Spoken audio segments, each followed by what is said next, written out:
আসসালামু আলাইকুম। বাংলাদেশ ও পশ্চিমবঙ্গের আকাশ আবারও ভারী মেঘে ঢাকা পড়তে চলেছে।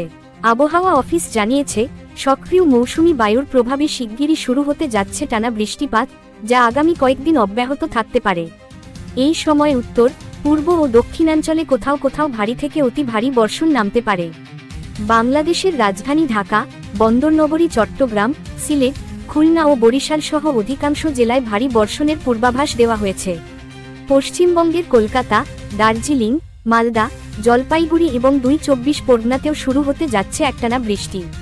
এতে শহরাঞ্চলে সৃষ্টি হতে পারে জলাবদ্ধতা, আর গ্রামীণ এলাকায় শস্যক্ষেত্র ক্ষতির মুখে পড়তে পারে।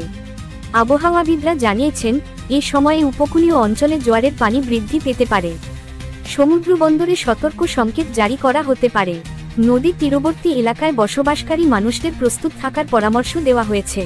পাহাড়ি এলাকায় ভূমিধসের ঝুঁকি বেড়ে যাওয়ায় স্থানীয়দের সতর্ক থাকার নির্দেশ দেওয়া হয়েছে। কৃষি ক্ষেত্রে এই বৃষ্টির প্রভাব মিশ্র হবে।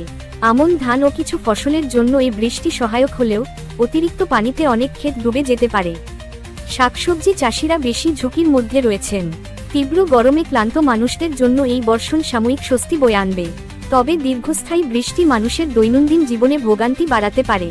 বিশেষ করে রাজধানী ঢাকা ও কলকাতার মতো বড় শহরে যানবাহন চলাচল ব্যাহত হওয়ার সম্ভাবনা রয়েছে। আবহাওয়া অধিদপ্তর থেকে জানানো হয়েছে, এই টানা বৃষ্টিপাত অন্তত ৩ থেকে ৫ দিন স্থায়ী হতে পারে।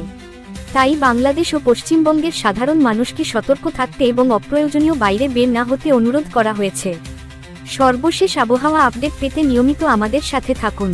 আর ভিডিওটি ভালো লাগলে অবশ্যই চ্যানেলটি সাবস্ক্রাইব করবেন।